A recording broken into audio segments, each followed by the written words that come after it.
Howdy folks, this is Chad Condon from Prep4.com, a way to survive. This week's video is called Where You Gonna Go? And in this video, I am going to assume that you're somewhat prepared, have your emergency kit, a go bag, something to where you have survival supplies, tools, maybe a little bit of food, snacks, something to keep you going. And then again, I got a nice little Ferro rod that I use, and if you stick around to this in the end of this video, I'll have a nice little tip that you can actually use in a survival situation to start a fire just like I have done here. And when it comes to the emergency kit that you have, when it comes time to use it, some of the things that I'm going to cover in this video are where do you go? The three types of shelter that are available. Try and keep it simple just so you can react on the fly when things happen. You know where to go. So we're going to talk about the three types of shelter. And if you're not prepared or have an emergency kit or a go bag, I am working on a course called Live Ready that is going to be on learntastic.com. I plan on launching this toward the end of March. A lot of work to do. I've got most of the content made. I've still got some videos to record, some media, photos and stuff that I have to get loaded on it. You can go to learntastic.com and check it out. It's not complete, but some of it is active. And until I do have it complete, it will be a paid course, but I should have it set up to where you can sign up and create an account for free and check it out. Can't promise that it's great because it's not complete, but sometime around March I will have it complete and it will be a paid course. But again, I mentioned the Ferro rod that I started this fire with last week. I did do a little tip on the easiest way to start fire. Those of you that didn't see it, you can go to YouTube and search Prep Beat 4, get the word, and you can see that tip at the end of the video. A little bit of comic there, a little comic relief, but it did work. It was fun. And if you stick around to the end of this video, I will actually give you a tip that is useful in an emergency situation. So please stick around, enjoy where you're going to go, learn about the three types of shelter, and at the end of the video, you can actually gain a useful tip that can help you in a survival situation.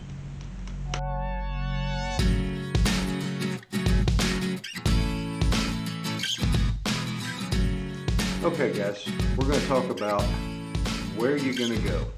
The three different types of shelter that you need to consider and when to use them. Now of course, my favorite is stay at home. That's the one where you're mostly prepared. You've got all your stuff. There's, depending on the emergency, if it's a house fire, it's obvious you probably shouldn't go and resort to stay at home. This is going to get you into the next one, which is mass care shelters. They have them all over, especially in places that have things like hurricanes. They have these designated, but they do even have them here. If there's earthquake, tornadoes, stuff like that, that there's a lot of people that really need shelter. They have them set up, and typically they're undermanned, they're undersupplied. And then the third one is basically shelter in place. So to put all that together before I explain a little bit more about it, you've got stay at home, mass care shelters, and then shelter in place. And shelter in place is just kind of like what they teach you in school if you went to a public school. They get you out in the hallway and basically tell you to get down on the ground and tuck your head between your legs and kiss your butt goodbye. But that's what you're hoping for, is they group up in a structurally sound place in the middle of the building, someplace that's good to protect you. And that's what you're thinking about with all of these, is what is the best means to protect myself as this emergency plans out. Okay, so the number one, my favorite, is stay at home. With the COVID pandemic, that's basically what They were trying to prevent the spread of this virus, and that's what they told everybody, was to shelter at your own home. And typically that's where you have all your stuff. That's where you live. Even if you have an emergency kit, and things are really bad, the power goes out, whatever it is, if there's storms, hurricanes, wildfires, you typically have to evacuate, so again, you resort to the next one. But shelter at home is my favorite.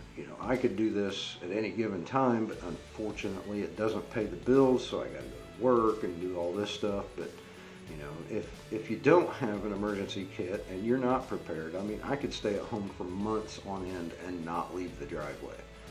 I am prepared for that. It could actually be set up a little better, but I'm working on some of that too, to make it to where I could really stay at home and never have to leave. It takes a little work and some adjustment, and you have to get used to it. It's a different lifestyle than what we deal with from a day-to-day basis. But anytime that there's something going on externally, whether it's severe weather, national emergencies, it could be some type of attack that we have from a military standpoint, to where the best thing for you to do is hunker down and stay at home. If you don't have any plan like that, you can check out prepbefore.com. If you go to the home page on there, I've got a free guide you can download for the things that you need to store, called Not by Water Alone. And there is also a paid membership called Your Survival Plan, where you can subscribe, and for a few dollars a month you can actually get newsletters and communicate through email on how to set up your emergency plan. This includes water storage, essential items, things that you need to survive without any input from the outside world. It could go a long way. The basic mindset is to last for the first 72 hours. If you look at most emergency kits, that's what you're covering for, is the first 72 hours for blackouts, floods, things like that. So you have what you need for those 3 days until emergency responders can get out and get to people. But this emergency kit goes a little more in depth, and you could actually go for a long period of time, multiple weeks. Depending on the size of your family, who you're caring for, it varies. And that's why we communicate through email to meet your specific needs and get this set up for you. The mass care shelters, a little different, and this is part of a plan. If you live in an area where there's hurricanes, tornadoes, floods, things like that, you typically have more resources available, and you need to understand and what they are, where they're at, and how to use them, and know when to use them. The mass care shelters, I can think of Hurricane Katrina. In New Orleans, they set up a stadium, and they were taking care of multiple people. And you can see, with multiple people come multiple problems. It can be an issue. Hygiene is so important. So in the event that you have to do this, make sure that you're taking your emergency kit with you. And hygiene is important. Soap and water, hand sanitizer, things like that. And whatever you take with you, be prepared to share if you're going to a mass shelter. They're providing care for so many people. They're undersupplied. They'll probably want some of the things that you have. Of course, they're not going to take personal items, but if you're going to be using supplies that they have, they'll probably ask you to pitch in a little bit. And living with that many people in an emergency situation can be a big struggle. So things to think about. And then the third one is basically shelter in place. This is one that's on the top of my mind all the time. And I'm not saying that you have to be paranoid. It's just being prepared, thinking about it. You hear about it in school. As I mentioned, you go out in the hallway and tuck your head between your legs. If you're at work, they probably have evacuation routes that they practice, fire drills, things like that. I know in some of the places I work with, refining chemicals and producing pharmaceutical products that take certain compounds that they have to handle and store. We talk about shelter in place a lot. In the event that there is an emergency, what is the process? Where do you go? That's a big commercial setting. My point is I think about it all the time, with whether it's family night out, Whether we're traveling, you know, if we go to a restaurant or a school event or some type of public gathering, know your location, know your situation, you know, and it's not, like I said, being paranoid, it's being prepared. You know, where's the nearest exit? Where do I go if this building catches on fire and multiple people have to get out at once? You know, and keeping everyone calm and reducing chaos is going to help, you know, and if you have these things on the top of your mind, you can help other people think about it when it does happen. Keep organization, know the way out, know where you're going. You know, in the Midwest, we deal with tornadoes occasionally, and it's just something I think about. You know, when you're in a restaurant, where's the safest place? You know, most of them have glass windows all the way around them so you can see in and out. You know, you don't want to go in the kitchen, which is probably the most sturdy place, but now you've got hot grease, you've got appliances, you know, service utilities back there that could give you exposure to a hazardous energy source. You know, typically it's going to be right in your booth, you know, in the middle of the building, you know, or even behind the bar. There's a lot of glass and stuff there, but you want something solid surrounding you. Typically what I would do, you know, especially when the kids were younger, my thought process was look at the table. You know, if you sit in a booth, we typically try not to sit at a table and chairs. We prefer a booth, and that is one of the reasons. You've got the table to protect you. You've got the booths around you. Even if the glass does break, it's going to be deflected, and you'll have a better chance of not being smashed by something in the event that happened. You know, so it's just the mentality of what could happen and thinking about it all the time and being prepared. You know, obviously, if you hear something coming, the best thing to do is to leave and go home. Use your home as a shelter. Make sure that you have that backed up, documented, good insurance. Protect your shelter, you know, especially if you're in a flood area or you're in Tornado Alley. I'm sure they have policies that cover that stuff. It's a good idea to have that documented, have that documentation stored in a safe or some type of safety deposit box. Make sure you're protecting that. The second one is the mass care shelters. You know, make sure that you pay attention to it. Look it up. Google it. You know, I mean, the information's there. IN.gov has got a lot of information. Ready.gov. If you look these things up, they'll give you resources to look up local shelters, things like that. And then, again, not being paranoid, but prepared. Always think about shelter in place. Even when you're out traveling, driving around, you know, you're on the interstate traveling across states, you know, it's look around, what's around you. I mean, most of the time when you're on the interstate, there's nothing there. There's no exit. What are you going to do? Look at the ditches, bridges, overpasses. What is it that you would protect you in the event of an emergency or severe weather if you had to have that shelter? You know, and depending on the situation, it could be many different things. Sometimes the best thing to do is to keep moving. You know, get away. If it's a wildfire, you're not gonna hunker down anywhere. You're going to get away from it. That's the safest thing to do. So basically, knowing your situation, understanding what you have to do is the best thing that you can do. And if you take these three simple items, you know, shelter at home, mass care shelters, and shelter in place. Just keep it simple like that. Understand your situation and know when to use each one.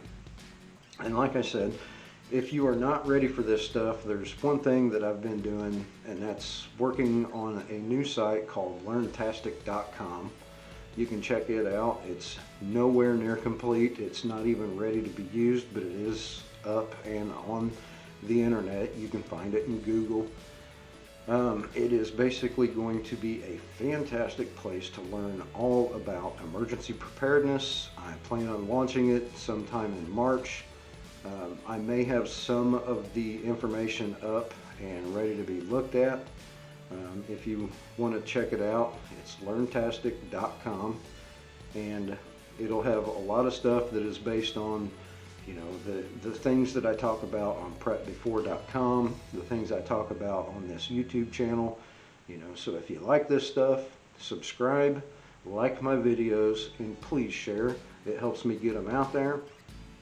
And if you want to learn more about how to build your emergency kit, you can go to prepbefore.com, and I have that on the home page. You can check out your survival plan.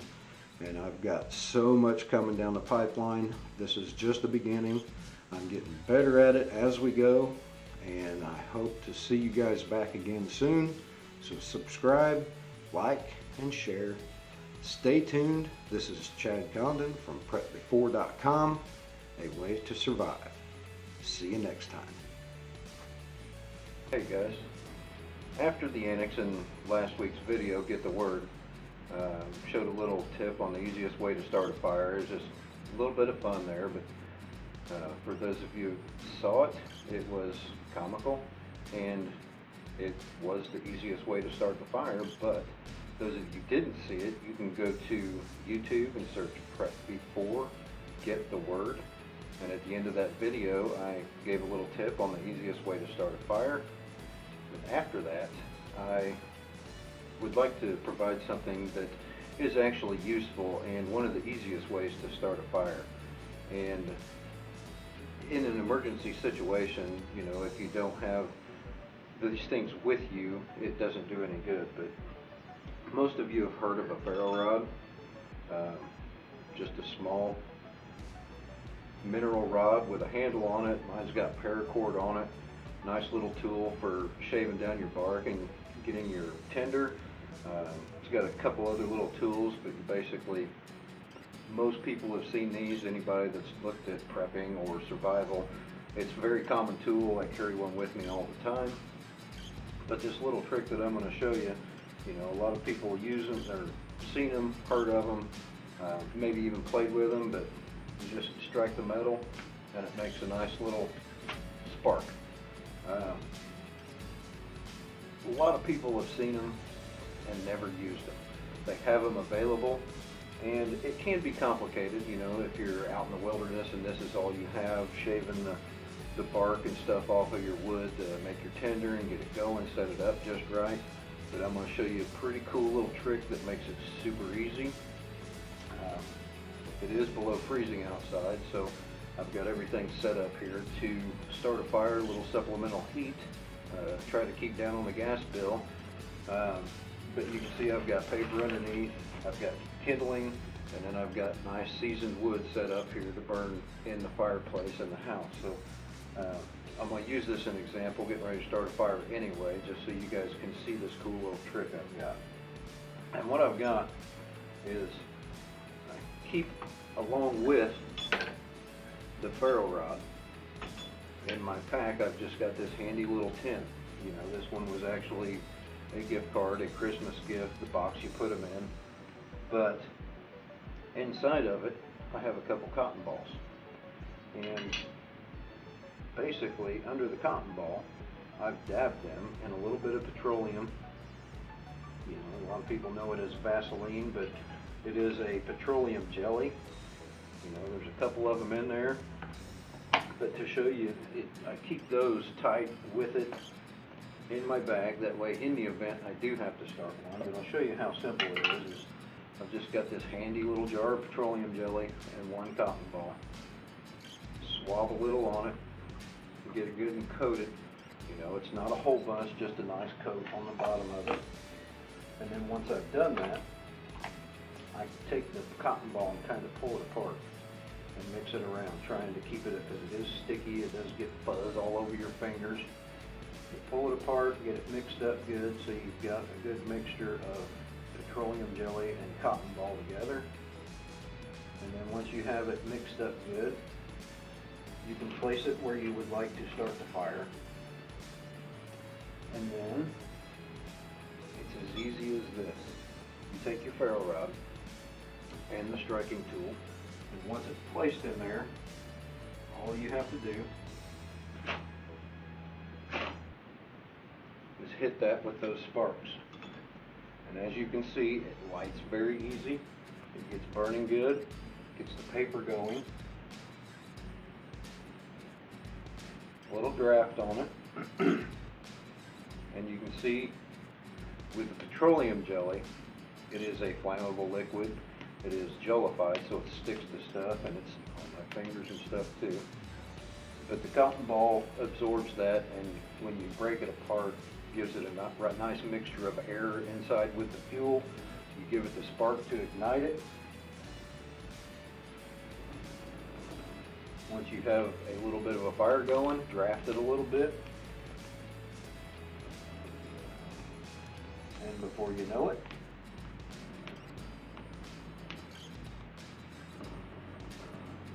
you got a nice little fire going. It's that simple. It's a useful trick. And like I said, it's just a little bit of petroleum jelly.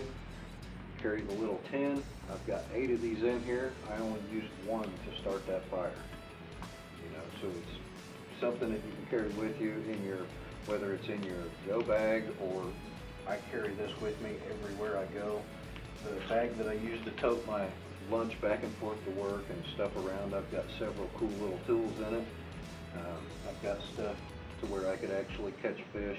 You know, I mean, there's different uses for paracord. You can pull that apart, and I may do a little video on that one of these days to show you the different uses that you can use paracord for. It's not just for tying knots. So you can see that the fire is pretty much rearing up and going on its own.